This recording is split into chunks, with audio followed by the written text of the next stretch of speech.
বিসমিল্লাহির রহমানির রহিম। আসসালামু আলাইকুম সম্মানিত দিনী ভাই ও বোনেরা, আশা করি ভালো আছেন। আপনাদের জন্য শুভকামনা রইল। আজকের ভিডিওটি খুব ধৈর্য সহকারে দেখার অনুরোধ রইল। বরকত কেন কমে যায়? আপনার পকেটে হয়তো অনেক টাকা আছে, কিন্তু মনে শান্তি নেই। অনেক আয় করছেন, কিন্তু মাস শেষে হিসাব মেলাতে পারছেন না।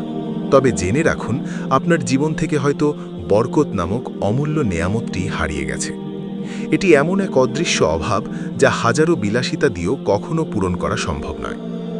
ইসলামিক দৃষ্টিকোণ থেকে বরকত কমে যাওয়ার প্রধান কিছু কারণ হল: ১. হারাম উপার্জন। সুদ, ঘুষ বা অসাধু উপায়ে উপার্জিত অর্থ রিজিকে আগুন লাগিয়ে দেয়। ২. গুনাহ ও অবাধ্যতা। অবিরত পাপে লিপ্ত থাকলে এবং আল্লাহর বিধান অমান্য করলে জীবন থেকে নূর ও কল্যাণ উঠে যায়। ৩. অকৃতজ্ঞতা।